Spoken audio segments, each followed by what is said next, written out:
If you've ever wondered how someone can sit beside you, pray with you, laugh with you, and still be quietly positioning themselves to take what you never knew was unsecured, this story is for you. Because this isn't just about betrayal. It's about how undefined relationships create loopholes and how some people don't rush in, they wait until you step aside. Sit and relax. Let me tell you how I learned that lesson the hard way.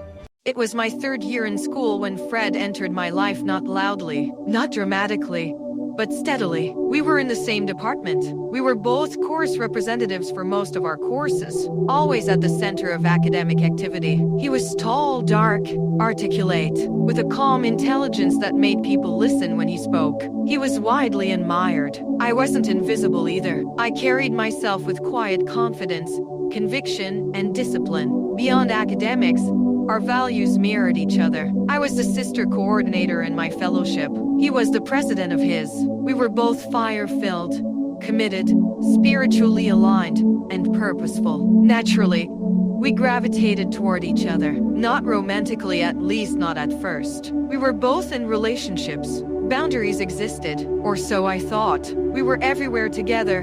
Department meetings, tutorials, fellowship programs, study sessions, late-night reading groups. People noticed. They always do. But there was nothing to accuse. Nothing to explain. Just closeness rooted in shared values. Until things began to shift. Toward the end of the semester, Fred's relationship ended. Quietly.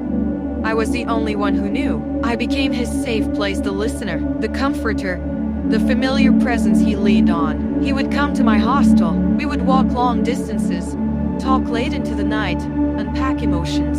And somewhere in that space, quiet, vulnerable, unguarded feelings grew teeth. Around the same time, my own relationship ended. Long distance, poor communication, emotional drift. Suddenly, we were both single, aligned, and available. No grand conversation happened. No official "what are we?" was asked. We simply slipped into something that looked like a relationship and felt like one, without ever defining it. That should have been my first red flag, but I didn't see it as one then. And that undefined space, it became fertile ground not just for confusion, but for intrusion. That's where Becky comes in. Becky was not a stranger. She was my course mate. Same level, same age. Quiet, observant, intelligent. She often came to me for counsel tutorials, spiritual guidance, emotional clarity. She positioned herself as someone learning, growing, leaning. She didn't rush. She watched, and I loved that about her.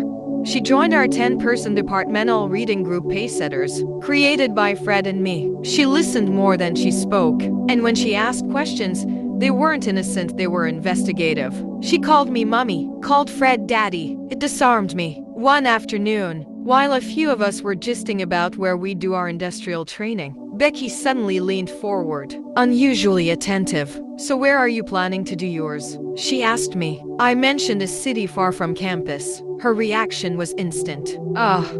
So who will be taking care of Fred?" Everyone laughed. I laughed too and said casually, confidently, "He'll be fine. Besides, I have you." She smiled. That smile would replay in my mind later with clarity I didn't have then. When I left for my 6-month IT, Becky didn't leave anything to chance. She moved closer, literally. My roommate later told me Becky had relocated to the same apartment compound as Fred, not announced, not dramatic, strategic.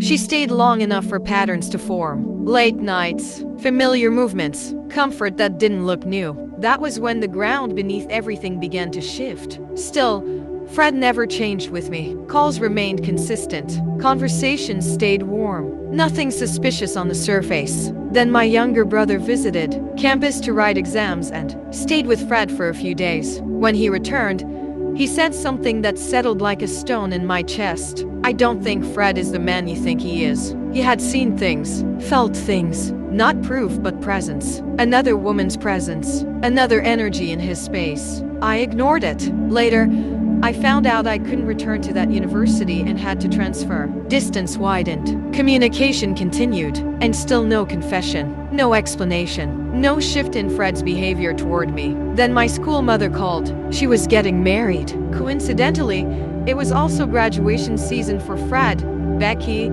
and my former set. I decided to travel down. Not to accuse. Not to confront. Just to see. Throughout my journey, Fred kept calling, asking where I was, how close I was. Something in his voice felt tense. I gave vague answers, instinctively guarded. When I arrived, I went straight to his apartment, dropped my bag, and together we went upstairs to my former roommate's place, where Becky now lived. From the moment I stepped in, everything felt off. Fred wasn't excited, not like someone seeing a woman he claimed to love after a long time. He was restrained, careful, distant. Becky, on the other hand, was everywhere around him. During meals, she openly fed him right in my presence. They laughed, touched, exchanged glances that didn't even try to hide intimacy. Graduation photos followed. Their closeness was no longer subtle. It was loud, and I said nothing. I watched, observed, smiled, played along.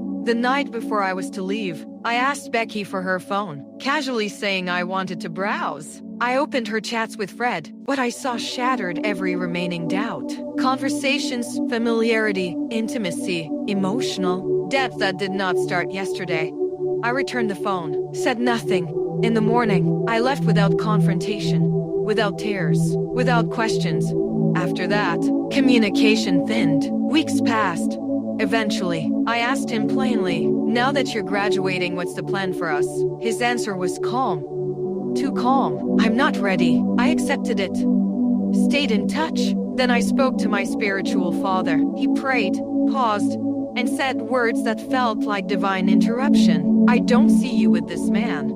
If you marry him, there's a lineage pattern that will bring suffering." When I asked again about us, he said, "I'm not ready. You can date someone else." That was the end. No fights, no drama, just brutal clarity. A year later, I got married. Another year passed, and my timeline flooded with Fred and Becky's wedding photos. The man who wasn't ready, with the girl who called me mommy. No explanation, no honesty, no accountability. I was happy for them, but deeply betrayed. And I learned something I will never forget. Situationships don't just confuse emotions, and they create loopholes. And when nothing is defined, access becomes free. And some betrayals don't come from enemies. They come from people who watched closely, waited quietly, and stepped in when you weren't there. Thank you for watching. Don't forget to like, comment, and click the subscribe button so you don't miss more faith-based, inspiring stories. See you in the next one.